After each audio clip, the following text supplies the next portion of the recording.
Actually, speaking of, also, just before we move on from Israel, I think this article is actually probably worth going through in full because, my God, it's just the most depraved thing you've ever heard. Who's this? Oh, Pig Fuckerino! Let's go! Okie Not dokie. so yeah, not content with just ensuring that people die in his own country. Remember, Mmm. 330,000 excess deaths from austerity were linked to Cameron and Osborne era policies.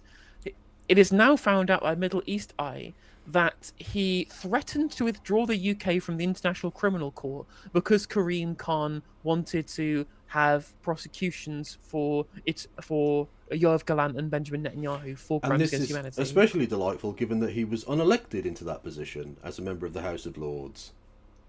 So Yep, he literally, was like, you wanted to withdraw us from our international obligations as an unelected pig fucking member of the pig fuckers. Brilliant. literally, Thanks. literally. Thanks, Dave. Honestly.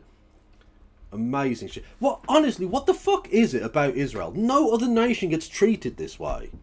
No other, Oh, like, the bizarre one of it might seem unrelated, but hopefully you'll get what I mean here. The Gary Lineker was interviewed Mo Salah, a guy from Egypt and a Muslim, right? Who has spoken out about Gaza in the past. And they didn't even play that on the last episode of Gary Lineker hosting Match of the Day because they might reference Gaza. They, of course, had Gary Lineker interview Alexander Zinchenko for an hour purely about the Ukraine-Russia war on that very same programme. That's absolutely fine, apparently, but you can't talk about Israel and Gaza at all. Why is it oh, that these oh, like the weird double standards? Why does Israel get treated this fucking stupid kid gloves way all the time? I mean, it's very, very interesting that you make that point because once you read the article, that specific point gets brought up, and oh my God, you're going to lose your mind, I Kevin. I So it's I well well, worth reading on. okie dokie. Right, shall I read? Do you want to read? Which way around do you want to do it? You read it out. Okie dokie. Exclusive. David Cameron threatened to withdraw UK from ICC over Israel war crimes probe. Former Foreign Secretary told ICC President Karim Khan that issuing arrest warrants for Israeli leaders would be like, quote, dropping a hydrogen bomb, unquote. Which, obviously not, you stupid, stupid man. I mean, you know what is like dropping a hydrogen bomb? What Israel have done to Yeah, Gaza. dropping all of those regular munitions on all of Gaza, yes. I mean, you would expect like the total yield of the bombs dropped must be similar to the total yield of an atomic weapon at this Oh, point. wait, mate, it must be. It must be. You've literally got hundreds of miles of, or square miles, whatever, of land just turned to rubble. Yeah, I it mean, must be. the I think I calculated that the bombing intensity in terms of number of bombs dropped in a certain area of land over a certain point of time, the intensity is stronger during this conflict, during the genocide, than during Operation Barrel Roll. That for the uninitiated is the covert American bombing campaign of Laos and Vietnam during the resistance war against America, Yeah, which is the most sustained bombing campaign in human history. yes, yeah. There's a fantastic image, I say fantastic, disgusting image, but a wonderful example. But they've got the entirety of the, what was called the Indochina region, and they've got a black dot representing something like 1,000 bombs or whatever. And literally there are parts of it that have got so many black dots on it that the country beneath it disappears. The entirety of that region was bombed so strongly that it doesn't exist beneath the weight of dots. Laotian people to this day get amputated Yep. by exploding ordnance because so much of their country is essentially just a minefield, right? Like Barack Obama had to go to Laos and officially apologize for Operation Barrel Roll. Interestingly, Christy sent me a thing because she lives in Cologne. Part of the district in which she lived, although she was actually in Bristol away on a thing, but part of the district in which she lives was shut down because they found three unidentified previously World War II bombs. So they're still finding British bombs in Germany now. And the bombing campaign in Germany was nowhere near, nothing even close Oh to the no, level yeah, of absolutely, intensity yeah, yeah. as anything that happened in the resistance war. Oh, absolutely, yeah. Anyway, where were we?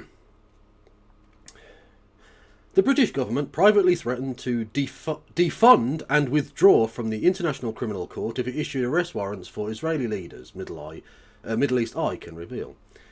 David Cameron, then Foreign Secretary in Rishi Sunak's Conservative government, made the threat in April 2024 in a heated phone call with Karim Khan, the British chief prosecutor of the court.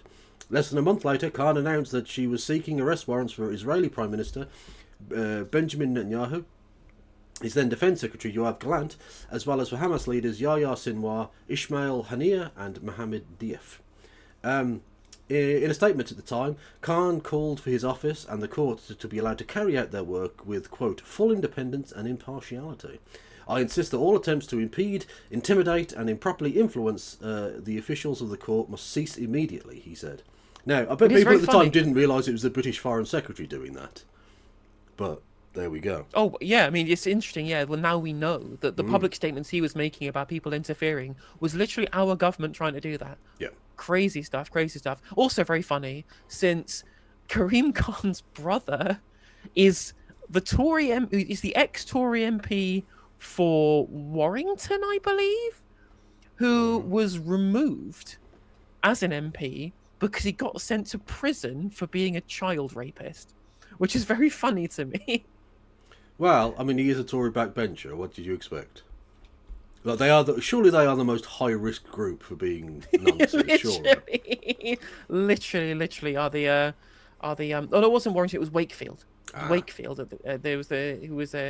He was convicted of sexually assaulting a minor. Imran Ahmad Khan, who is the brother of Karim Khan. So there's a link to the Tory party already here. I'm just saying, I think there's a differential in how the parents view their children in that family. Probably a great deal of pride in one direction, not so much in the other. You know. They're similar in terms of the dynamic of the children being of different kind of levels of stature between the Corbyn brothers.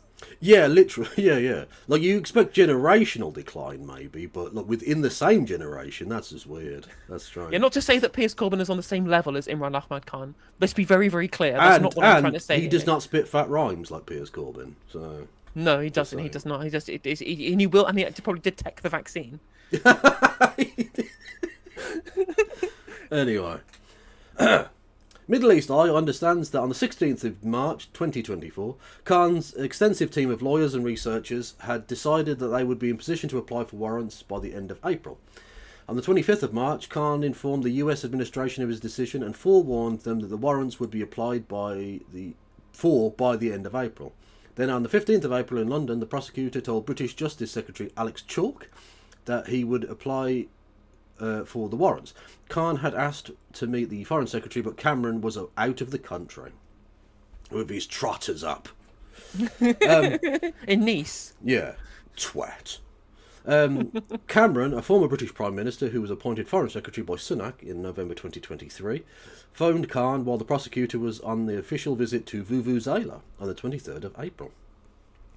MEE can reveal details of the call based on information from a number of sources, including former staff in Khan's office familiar with the conversation, who had seen the minutes of the meeting. Cameron told Khan that applying for warrants for Netanyahu and Gallant would be, quote, like dropping a hydrogen bomb, unquote. Cameron said it was one thing to investigate and prosecute Russia for a, quote, war of aggression, unquote, on Ukraine, but quite another to prosecute Israel when it was, quote, defending itself from the attacks of October 7th. Yeah. And again, I've somewhat editorialised the... It's worth pointing out as well, specifically, that so much is pinned on October the 7th as the quote-unquote start of the conflict, right? Obviously, if you've watched our channels for any amount of time, you'll know that's a stupid way of pointing this out, because the history of Israel and Palestine goes back a long, long time, right? But there's a very specific point here, which is that the war never stopped because there is a specific case of belligerent occupation, right? Yeah. There's a constant state of conflict between Israel and Palestine, specifically because Palestine is not a state. It is an occupied territory at this point under the United Nations banner, for example. Yes. But that means that if you're a belligerent occupier, you're in a constant state of conflict. So whether or not Hamas committed war crimes on October 7th, because obviously they did, we've all seen them now.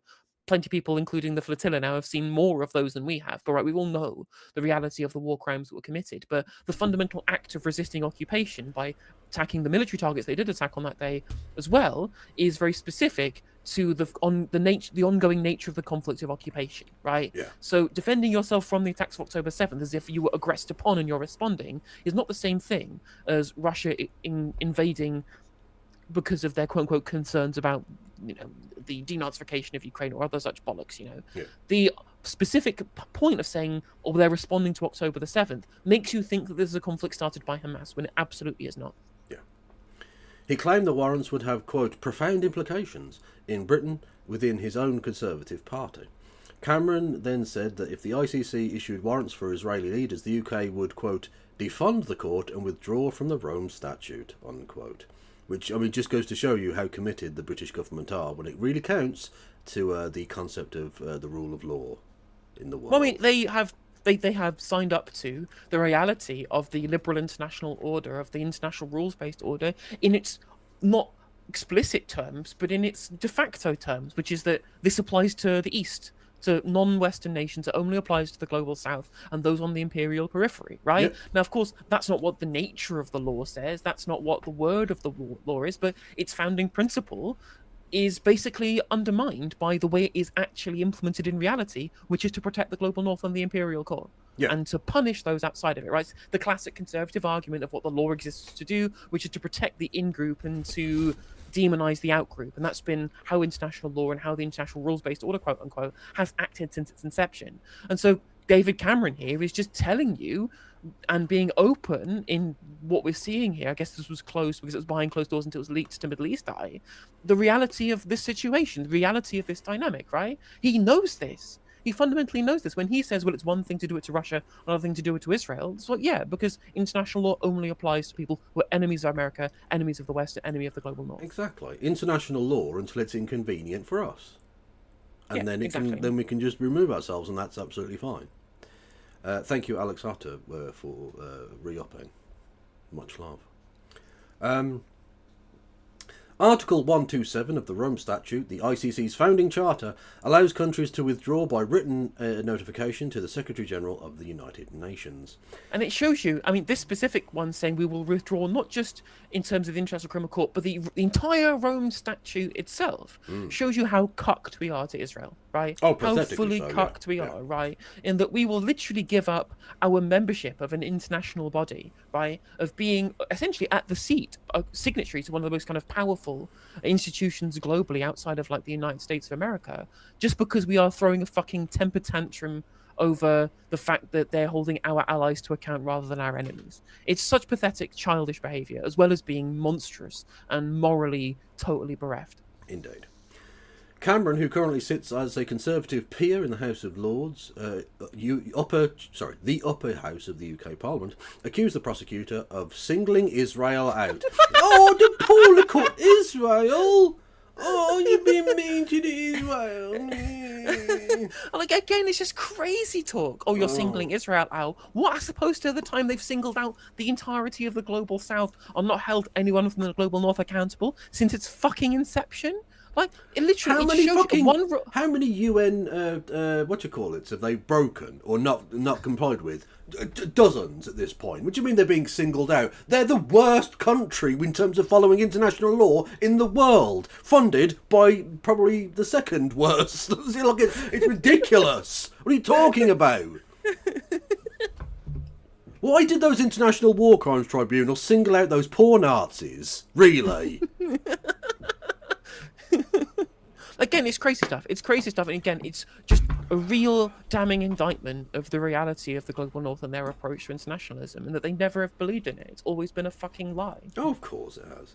Although it has been interesting to see the likes of Ed Lee now outflanking Starmer to the left on this. They literally, he and his mates turned up to Downing Street to deliver a letter asking the British government to recognise the state of Palestine, and they wouldn't even let them into Downing Street to post the letter so they could then put it in the shredder. Like, do you know what I mean? They wouldn't even let them do that. Ed Lee is now a revolutionary socialist by comparison to the actual Labour Prime Minister. Fucking hell.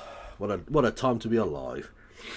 Literally. I mean, they even had, in their group of people trying to deliver the letter, they even had one of the people who stood up in Parliament and said, "I've literally been an Israel supporter all my life, but Yeah. I was wrong. I admit that I was wrong." Right? That guy has more moral spine than basically the entirety of the fucking cabinet put together. Mad shirt.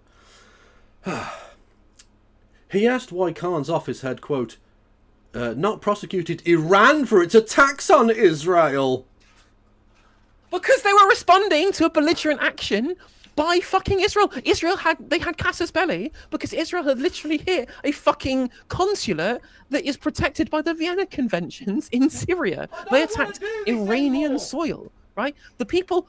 How is it this point? How am I? This is so fucking topsy turvy. I have to protect Iran's kind of deference to the international rules based order because they have been closer to following it than Israel and the West. Right, it's crazy stuff. This is ruled by a fucking insane Islamist dictator in the form of the fucking Ayatollah, right? Someone who has numerous human rights abuses under his belt. And even he has more deference to the rules of conflict and the rules of war and international order than the fucking British and Israeli and American governments. But also, I hate to break this to the former Prime Minister, former Foreign Secretary, and father of two, David Cameron, but you can't just point to the other kid and go, why aren't you having a go at him?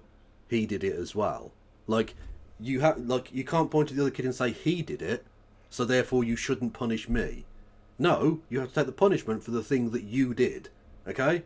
That's the way that works. I can't believe you have not understood this, given that you have, like I say, parented two children. You really ought to have imparted that information to them.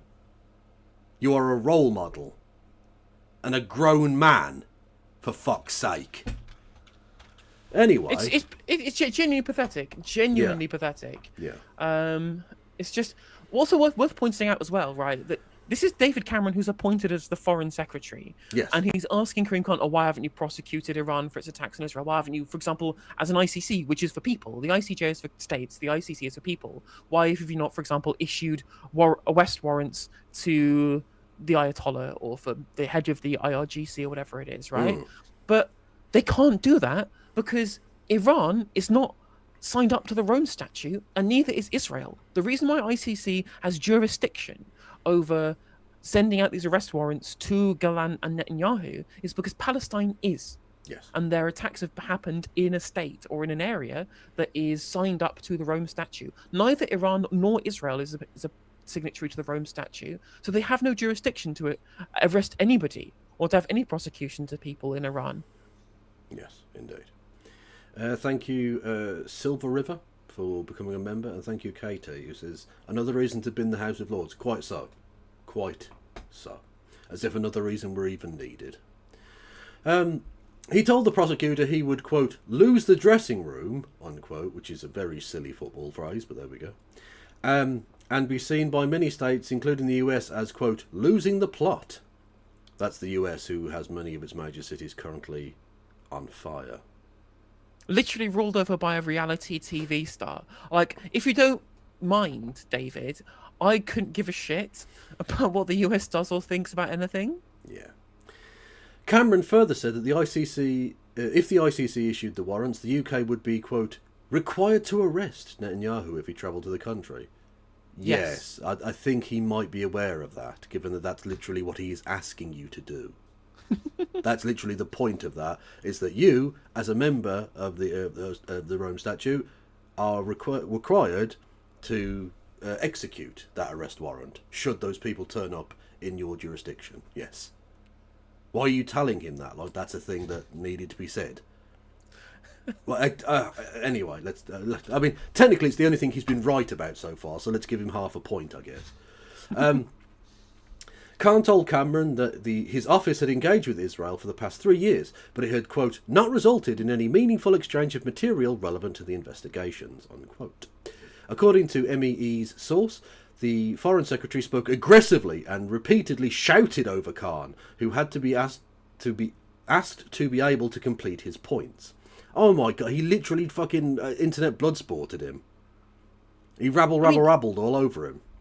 I mean, this is literally why I would describe it as a temper tantrum. Yeah. Somebody's reasonably asking you to arrest people who have committed war crimes that have been fucking broadcast to the world, right? We've all seen the war crimes, and he's asking you to arrest these people because that's what international law states, and you throw a temper tantrum and scream at them over the phone. Yeah, embarrassing shit. The prosecutor noted that his office was investigating crimes committed by Hamas as well as Israel, but Cameron said that this was drawing a moral equivalence between the two. Yes, it is. Yeah, good. They should. Because, obviously, they're both doing war crimes. The war crime man is going to investigate the war crimes on the both sides of the war crimey crimes. Yes. He stated again that the UK would withdraw from the Rome Statute. Khan replied that, quote, if this were to occur, then he would have to accept that the rules-based system would be dead, unquote. Cameron insisted that, quote, the world is not ready for this, unquote. He told Khan he was, quote, on the brink of making a huge mistake. You sometimes need to take a step back and consider things. But Khan refused to back down and continued defending his position because it's incredible. He has balls of steel. It's incredible for Cameron to try and say that the world isn't ready to not accept that the rules-based system would be dead, right? Yeah. Like, no. That's what you're trying to say. You're trying to kill the rules-based order. The world isn't ready, as far as I am concerned, for just continual levels of a free pass being given to things that we are all seeing happen in front of our eyes. That's it, right? David Cameron is specifically saying, no, you have to kill the rules-based order. The world isn't ready for it. Crazy stuff. Yeah. He said there was a serious risk that many in the world would view the rules-based order as not being applied equally. Khan thanked the Foreign Secretary for his call, and the conversation ended without the two reaching any resolution. And by the way, Khan, clearly the most polite man on earth, because I'd have just told him to go fuck himself, but, that's just me. Approached by MEE for a response to the exchange, with Cameron, Khan said, I have no comment to make at this time. The British Foreign, Commonwealth and Development Office declined to comment. MEE has asked Cameron for comment. When Khan announced he was applying for the warrants on the 20th of May, Cameron publicly called the decision a mistake and accused the ICC of drawing a moral equivalence between Israel and Hamas leaders. What's interesting as well is that I think what is so telling from the conversation, what's so telling about the conversation between these people is specifically David Cameron just saying, well, we can do this for Israel. We can do this for Russia, but we can't do it for Israel. Yeah. Right? It's such a massive admission that, like, not only is this being done incredibly underhandedly, right? It shows that actually this isn't being done out of malice, really. It's not being done maliciously, I think, right? Because you can clearly he's very angry about this. They're lost in the source. Yeah. They really are lost in the source, right? They genuinely, fully are entirely sold on this idea that Israel gets a free pass that Russia shouldn't get, and that actually anyone who undermines that is the one who's in the wrong, right? You can't be this kind of fervent in your defense of this whilst not understanding and seeing the obvious glaring hypocrisy unless you're just ideologically committed, which I think is really, really telling here, because it would have been a lot calmer and a lot more like matter of fact if it was about the idea, well, the West and the East are different here. No, he genuinely is fucking absolutely furious at the idea that there would be an equivalence between Russia and Israel in this position. Yeah, mad shit. Where are we? He claimed that, quote, no one, I think, has been tougher on the Israelis than me in direct call after call and message after message about having to meet their obligations, unquote. I mean, that says it all. If you genuinely think that's true, David, because you weren't tough on them at all in any way. So, if you were the most tough, to say you're treating them with kid gloves, would be an understatement, I feel. This was the same guy who, in the Foreign Affairs Select Committee, when being questioned by the chair, Alicia Kearns, at the time, said, first of all, that he didn't know whether or not the Gaza Strip were counted as being occupied under international laws, right? He's not just evil, he's also stupid, right? Yes, yeah. And on top of that, couldn't, at any point, quote-unquote, recollect whether any paper had passed his desk saying that he'd been given notice by the civil service that they would have to stop Israeli weapons shipments and cancel those licenses of arms being sold to Israel because there was a risk of them being used to break international law that literally everyone on the planet knew that there was at the time, right? Yep. When, of course, we now know from internal leaked documents and from leaked audio from Alicia Kearns that they had already been given this notice by people that there was a risk that these weapons would be used to facilitate war crimes, and David Cameron did fucking nothing, right? He is totally complicit. He is totally 100% complicit in this, and I do not believe for a second that he just forgot about those papers that passed across his desk. I am fully of the opinion that he saw those things, he saw those same information that was seen by Alicia Kearns, that was seen by the civil service, that those Israeli weapons shipments and those arms licenses should be cancelled because of it would leave our government at risk of being complicit in the facilitation of war crimes, and fucking ignored it. I'm firmly of that belief. Oh yeah, absolutely. I'm of no doubt whatsoever that that's the case. Yeah, absolutely. On the 10th of June, the Conservative government filed an objection to Khan's application to the ICC, arguing that the court did not have jurisdiction over Israeli nationals, a position the Israeli government has held for years, and a position that the British government previously had never held. But okay. I mean, it depends, and it entirely depends on where the crime's committed, right? Exactly, yeah. But you have a jurisdiction over every single person in a jurisdiction that falls under the ICC, yes. Exactly. So an American, a theory, America isn't signed up to it, but if an American committed a crime in Britain, for instance, then it would have jurisdiction over those individuals, yes. Exactly. Even if, in arresting them, America would then invade the Netherlands to get those people back, which, by the way, would definitely happen. Where were we? The next month, Keir Starmer's newly elected Labour government announced it would drop the objection because it's anti-Semitic. I've added a little bit on the end there. We're very clear about the importance of the rule of law and independence of the court both domestically and internationally, a spokesperson for Starmer said. Palestine was accepted into the ICC in 2015, and in 2021 the court said it had the power to investigate war crimes in the occupied territories. Sources... As they should. Well, indeed. And that's the thing, right? Is that the reason why Israel would object to that is what they would say as well. Palestine isn't a state; we don't recognize it. Therefore, it can't be party to the ICC because it's not a state, and therefore you don't have any jurisdiction. When, of course, the UN recognizes Palestine. Half the countries in the world recognize Palestine. Yeah.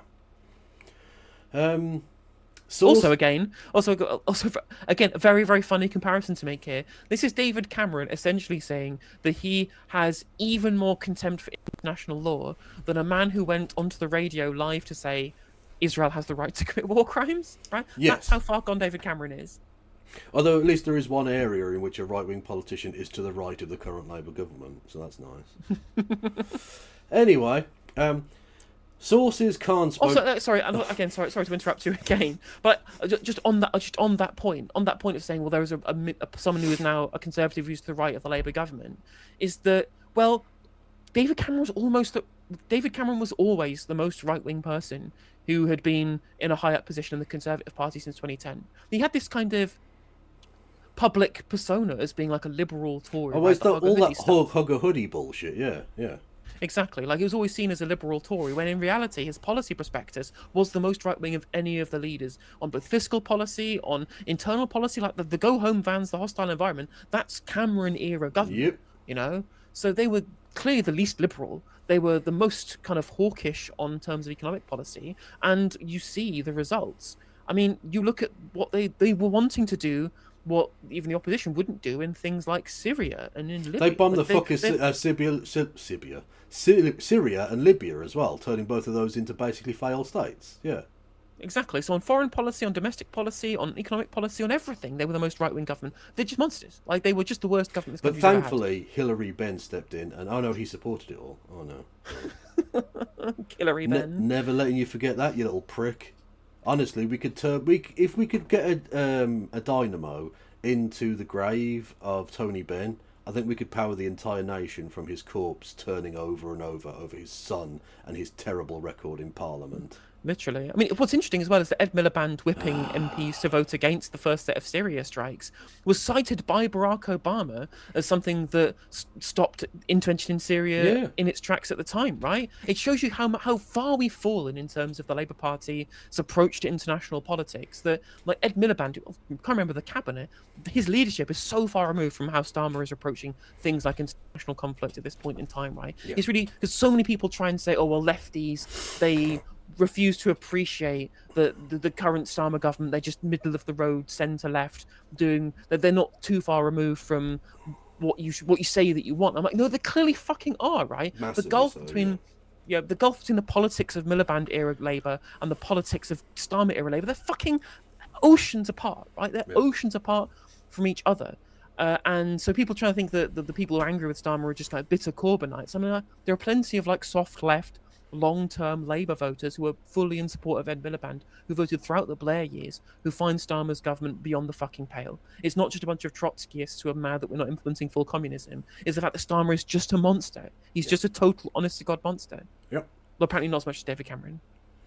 Indeed. Can I go? Yes. Are you going to interrupt again?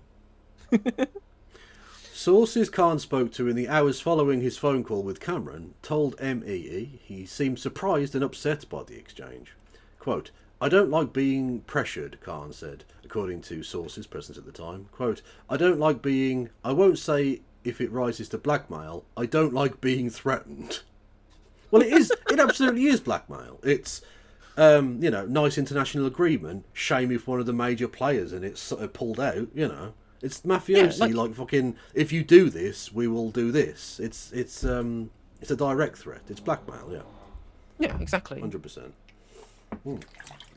Look, he's literally saying in that bit about the rules-based order stuff. Like the world isn't ready for this. In other words, don't make us destroy the rules-based order in order to protect Israel. Just don't do the arrest warrants, basically.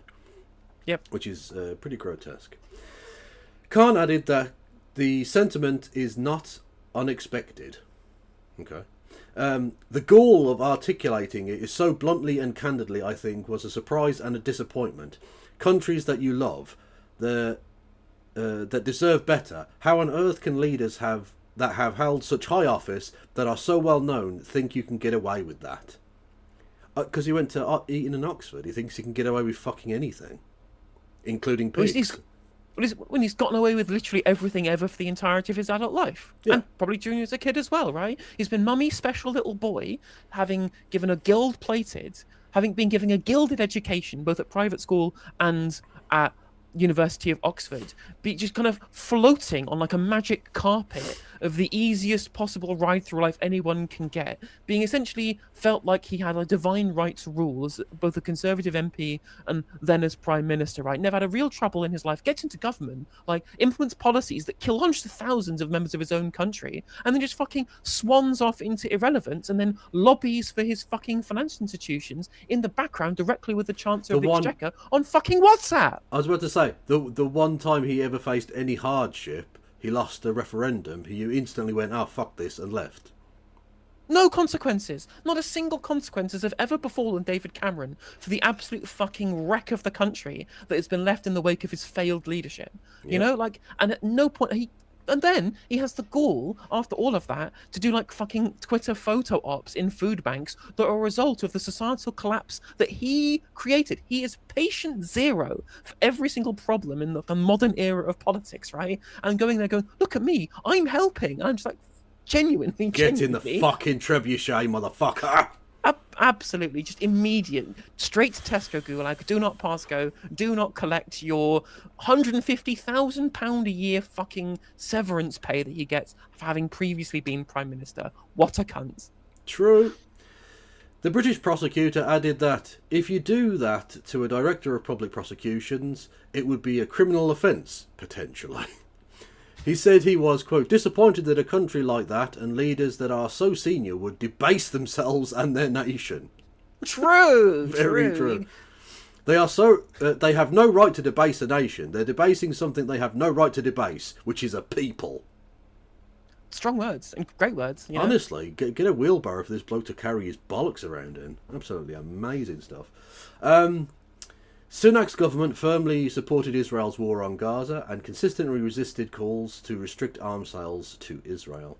In a session of Parliament, Foreign Affairs Secretary Select Committee, Jesus Christ, I'll start that sentence again, that was awful. In a session of Parliament's Foreign Affairs Select Committee in January 2024, its chair, Alicia Kearns, a Conservative MP, asked Cameron whether, quote, "You have never had a piece of paper in front of you by a Foreign Office lawyer that says that Israel is in breach of international humanitarian commitments under international humanitarian law." Cameron replied that, quote, "I cannot recall every single bit of paper that has been put in front of me. I don't want to answer that question," unquote. Bullshit! Total bullshit. We know, it's obvious that he's lying. It's obvious, right, in my opinion. Yeah, you might not want to answer the question, but did you threaten to overrule him? He added that, quote, "If you're asking me whether I am worried that Israel has taken action that might be in breach of international law, yes, of course I'm worried about that." You didn't seem very worried when you were screaming at the bloke trying to stop that. Yeah, not too worried enough to, I don't know, suspend literally any arms licenses, right? Because again, right, the point on international humanitarian law and whether or not that you have a legal obligation to stop those licenses isn't about whether you know that it's been in breach of it. It's if you think that there's a risk, right? You saying, "I am worried about that," clearly identifies that you think there might even be a slightest risk. So stop the fucking arms. Stop the arms licenses.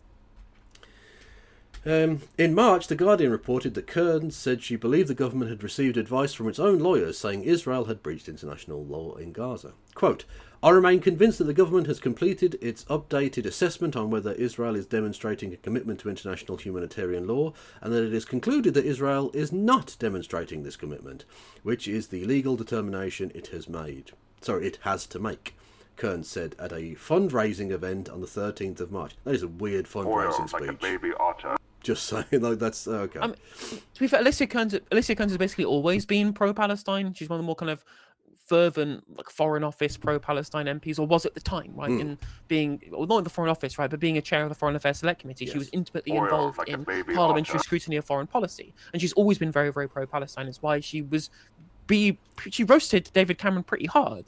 So it was the same one. There's the same committee where he couldn't state whether or not he believed Gaza Strip was occupied under international law, which of course it is. And you think, well, if you're being appointed as the Foreign Secretary and you don't know this, what the fuck are you doing in your job?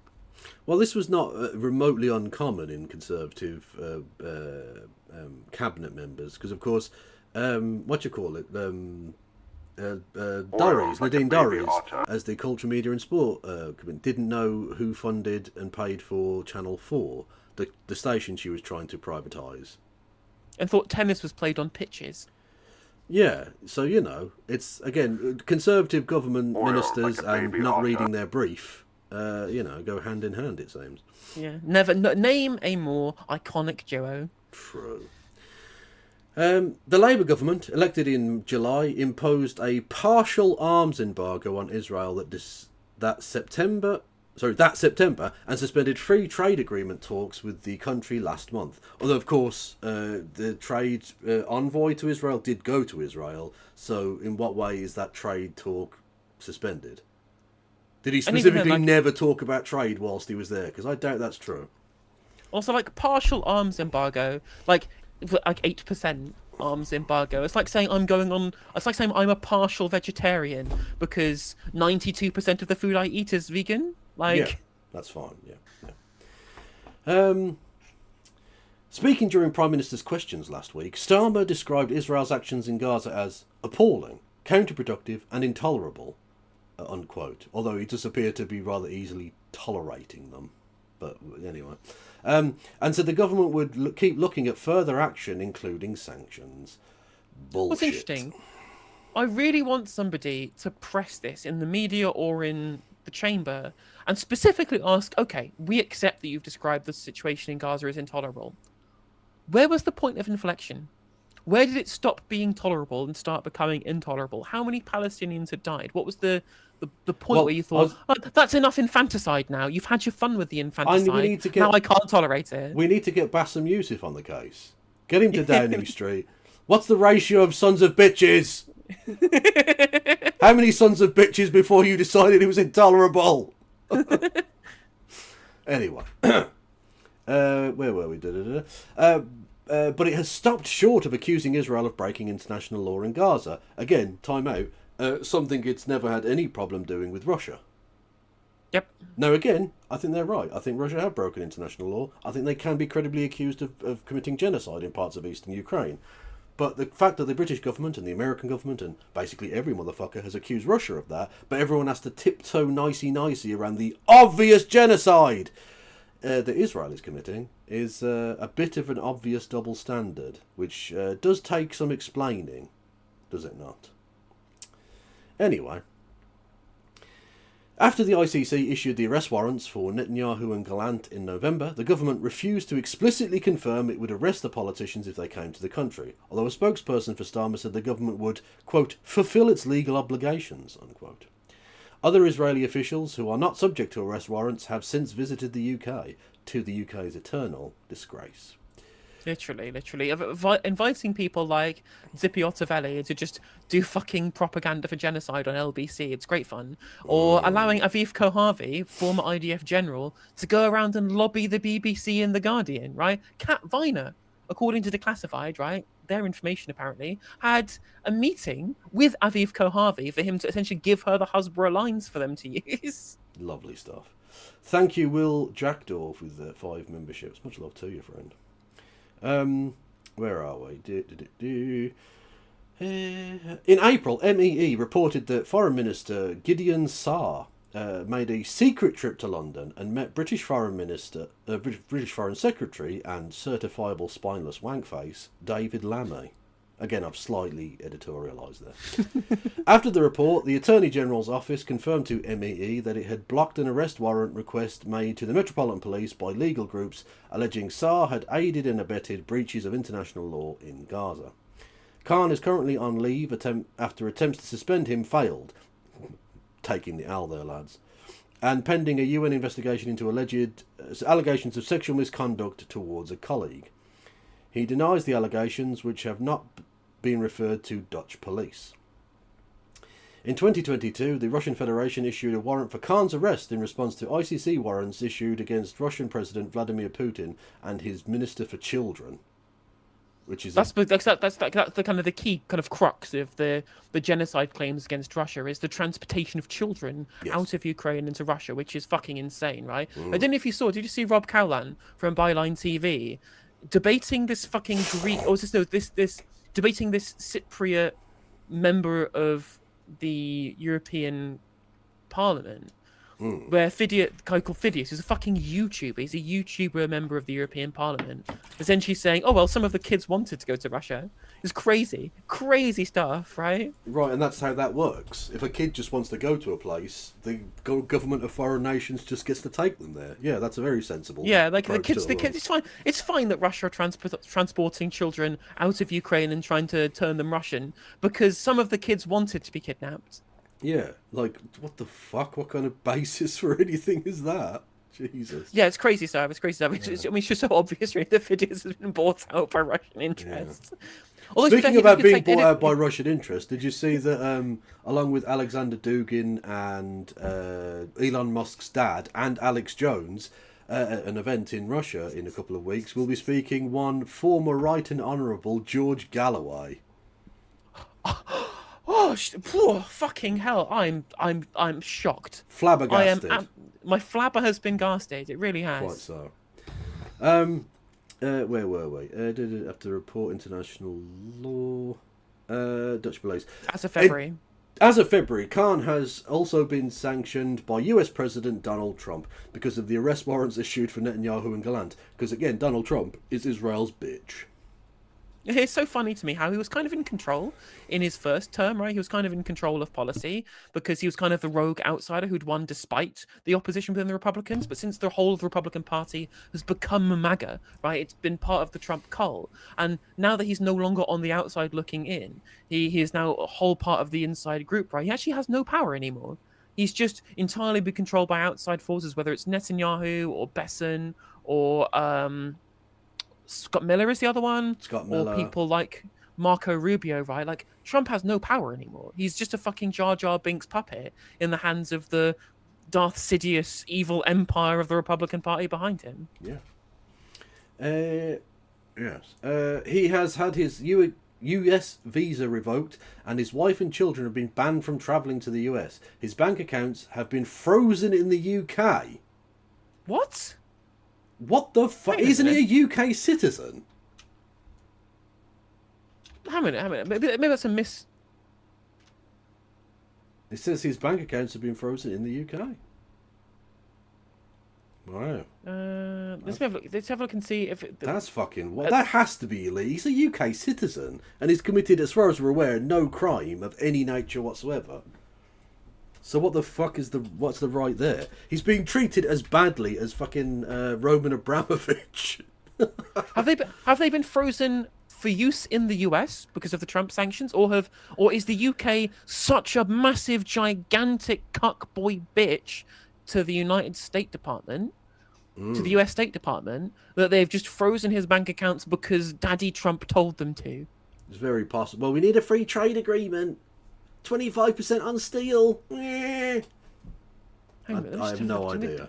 That's embarrassing, though, isn't it? What's going on here? Right. This is from Associated Press.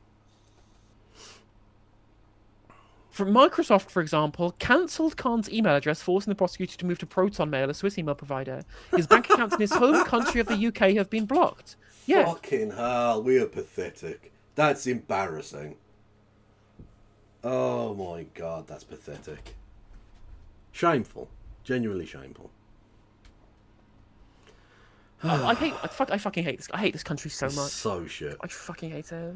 The warrants for Israeli leaders are currently in the hands of 2 deputy prosecutors. Last Thursday, the US imposed further sanctions on 4 ICC judges whom it accused of being involved in, quote, illegitimate actions targeting the United States and Israel, unquote. Neither the US nor Israel are party to the Rome Statute and have long rejected the authority of the court. In the statement, the ICC said it deplored the sanctions against Khan and the 4 judges. It said it stood fully behind its personnel and would continue to work undeterred. Quote, these measures are a clear attempt to undermine the independence of an international judicial institution, which operates under the mandate from 125 state parties from all corners of the globe, it said. The court recently ordered that any further warrants issued in relation to Palestinian investigation cannot be publicised. Well, there you go. Just a whole cavalcade of bastards, from Cameron to Starmer to Lammy to Trump to everyone. Just a whole fucking rogues gallery of all of the worst people in the world. Although, one source of hope is that David Cameron is starting to look quite old now, so hopefully he'll be dead soon. Fingers crossed, eh? You know? The shininess of skin has dulled, and that's good.